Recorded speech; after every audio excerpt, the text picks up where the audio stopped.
नमस्कार, मी पंजाब हवामान अभ्यासक मुक्काम पोस्ट कुगळी दामणगाव तालुका शिरूर जिल्हा परभणी. तर परत आजपासून सर्व शेतकऱ्यांसाठी अंदाज देत आहे. परत एक सर्व शेतकऱ्यांसाठी आणि एक अंदाज देत आहे.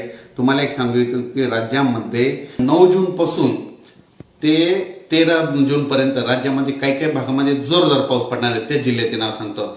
9 जून पासून ते 14 जून दरम्यान म्हणजे वडी नाले वाहतील असा पाऊस, सर्व भाग बदलत पाऊस पडणार आहे. पेरण्यायोग्य पाऊस पडणार आहे. काही ठिकाणी कमी पडेल, काही ठिकाणी जास्त पडेल. आणि ज्यांच्या ठिकाणी समजा एकीत ओल गेली तर त्यांनी पेरणी करायला हरकत नाही, म्हणून हा अंदाज लक्षात घ्यायचा. पण पडणार आहे त्याच्यामध्ये जिल्ह्याचं नाव सांगतो. सातारा, सांगली, पुणे, कोकणपट्टीचे संपूर्ण जिल्हे, त्याच्यानंतर नगर जिल्हा, नाशिक जिल्ह्याला खूप पाऊस पडणार आहे. म्हणजे वडी नाले वाहणार आहेत, नदीला पूर देखील येईल. त्याच्यानंतर मुंबईला देखील अतिवृष्टी होणार आहे. मुंबईच्या जनतेने देखील सतर्क राहण्याचे, म्हणजे 9 ते 12 जून दरम्यान सतर्क राहावे. त्याच्यानंतर पुण्याकडे देखील जास्त पाऊस पडणार नाही, पुणेकरांनी देखील सतर्क राहावे. कोकणपट्टीमध्ये देखील मुसळधार पाऊस पडणार आहे, म्हणून कोकणपट्टीवाल्यांनी सतर्क राहावे.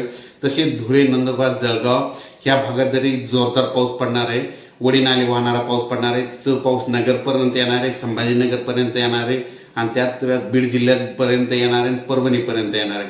म्हणून हा अंदाज लक्षात घ्यायचा. अचानक वातावरणात बदल झाला तर लगेच एक मेसेज दिला जाईल. पण सर्व शेतकऱ्याला परत एक माझी विनंती, समजा पाऊस पडल्याच्या नंतर जमिनीमध्ये एक ओल गेली तर पेरणी करायला काही हरकत नाही. जर 4 बोट ओल असेल तर तुम्ही पेरणीचा निर्णय घेऊन थांबतो. जय हिंद, जय महाराष्ट्र.